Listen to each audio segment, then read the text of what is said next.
Hi guys! Welcome and welcome back ulit sa aking kusina at ngayon nga ay samahan nyo naman akong gawin ang dalawa sa pinakamabentang Graham bar na pang negosyo, ang cookies and cream Graham bar at ang mango Graham bar. Patok na patok din to ngayon mga mare na pang negosyo, kaya naman tara at samahan nyo ako hanggang dulo. So uunahin muna natin gawin mga mare yung ating mango Graham bar. Eto na nga mga mare, yung mga kakailanganin nating mga ingredients. Gagamit tayo dito ng mangga, all-purpose cream at yung ating condensed milk. Ang gamit ko pala dito mga mare na all-purpose cream at yung ating condensed milk ay kailangan chilled overnight para po talagang makuha natin yung tamang texture na gusto natin sa ating cream.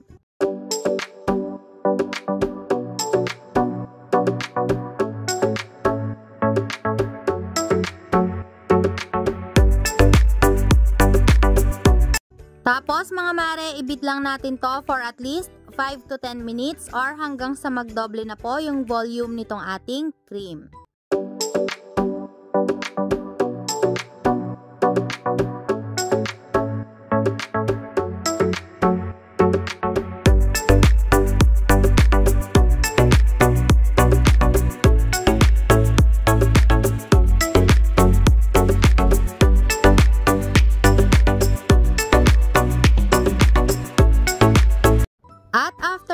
Ng ilang minuto ay pwede na nating ilagay dito yung ating condensed milk.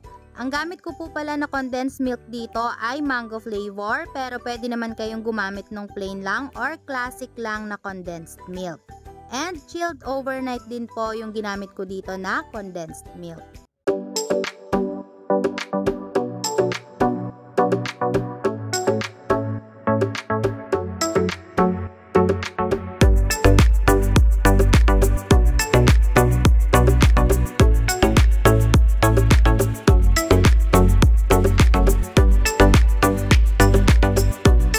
At ayan mga mare, after nga ng ilang minuto na pag-beat dito sa ating cream, ay nakuha na rin natin yung tamang texture na gusto natin sa ating cream. So ganito po dapat yung makuha natin, hindi siya masyadong runny. Ang next naman mga mare ay ilalagay na natin dito yung ating mga in-slice na mangga. At after po nating mailagay yung ating mangga ay i-fold lang natin yan ng dahan-dahan para naman hindi ma-deflate yung ating cream. And sa mangga mga mare, piliin nyo po na talagang matamis yung inyong ilalagay na mangga.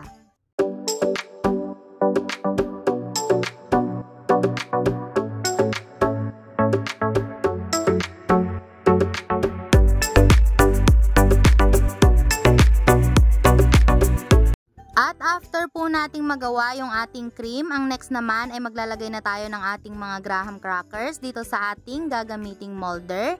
Naglagay din pala ako mga mare ng parchment paper dito sa ating gagamiting molder para po pag tinanggal natin yung ating mga graham bar ay mas madali natin itong tanggalin.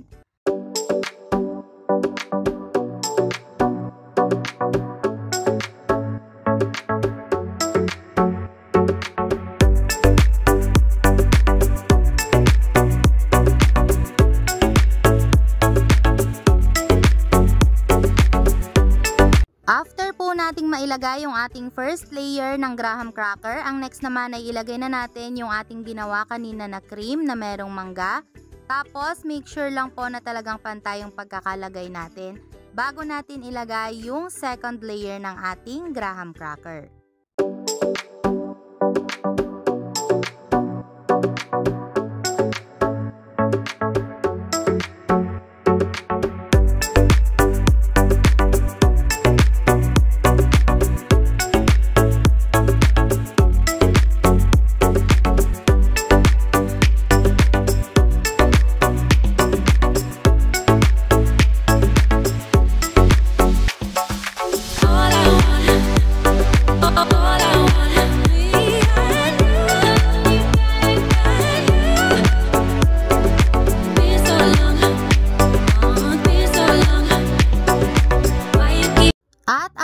Nating mailagay yung ating second layer ng graham cracker, takpan lang natin yan at ilagay natin sa freezer overnight. At eto na nga mga mare yung ating graham bar nung matigas na siya. So itanggalin lang natin ito dito sa ating lagayan. Tapos ay mag-umpisa na tayo sa pag-slice dito.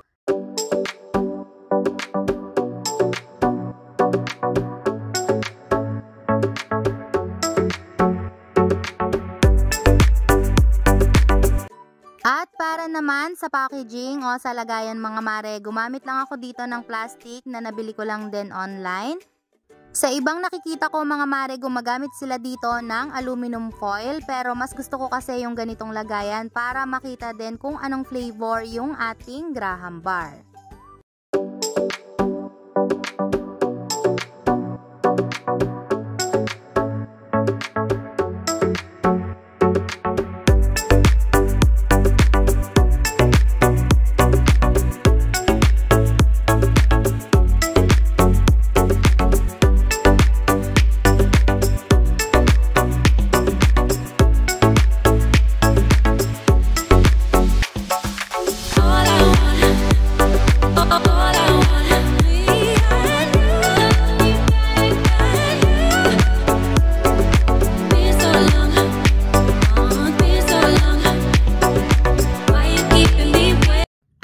At eto na nga mga mare ang ating mga nagawa na mga mango Graham bar. So ang next naman natin gagawin ay ang ating cookies and cream Graham bar.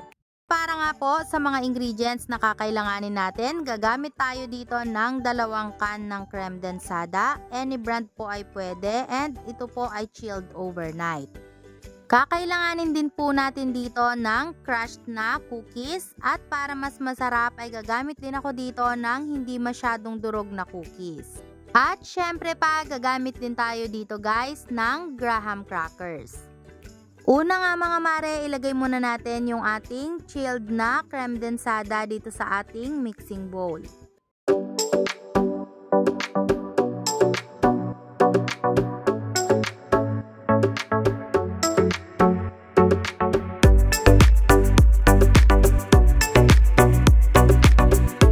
Tapos ay gagamit lang tayo dito ng hand mixer at ibibit lang natin ito hanggang sa maging smooth na yung texture nito at hanggang sa magdoble na yung volume.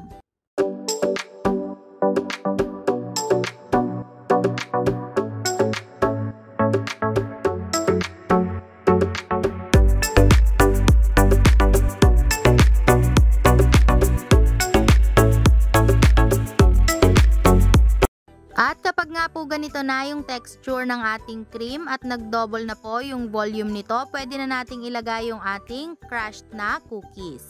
And then, ibibit natin to ulit for at least 2 to 3 minutes.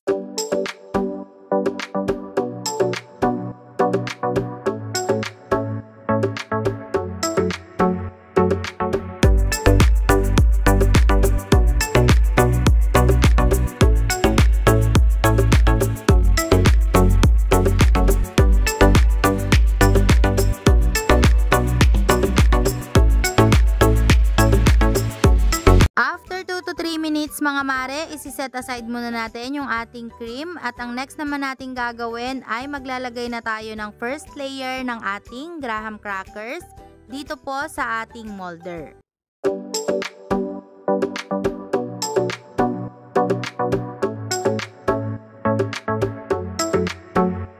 At after po nating mailagay yung ating first layer ng Graham crackers, ay ilalagay na po natin dito yung ating cream mixture.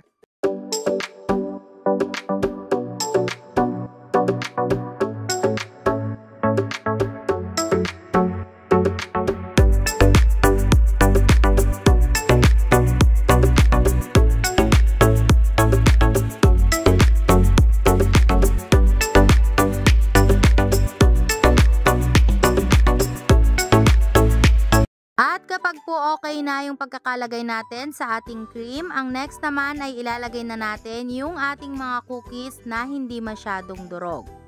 Optional lang naman po ang paglalagay ng cookies na hindi masyadong durog, pero mas masarap kasi kung meron. Kung ayaw nyo naman pong maglagay ay okay lang din naman na wag na kayong maglagay nito.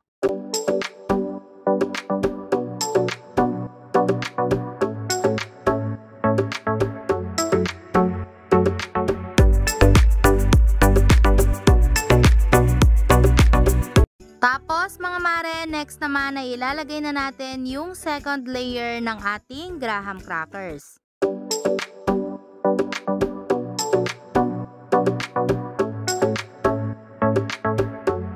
At pagka Pagkalagay po natin ng ating second layer ng graham crackers, i-press lang natin yan ng bahagya para talagang dumikit po yung ating graham crackers dun sa ating cream. Tapos ay ilalagay na po natin ito sa freezer for at least 24 hours or 12 hours.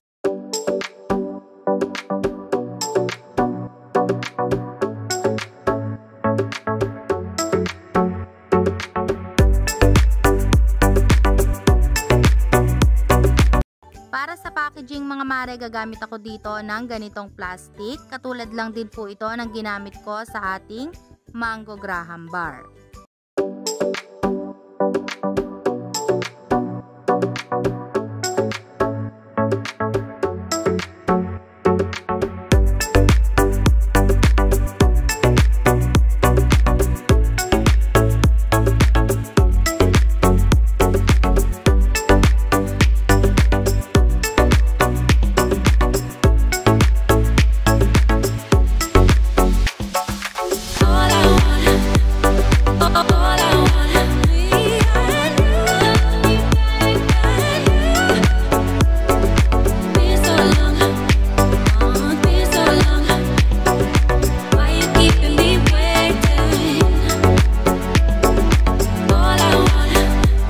Ganito naman po yung itsura nitong ating cookies and cream graham bar.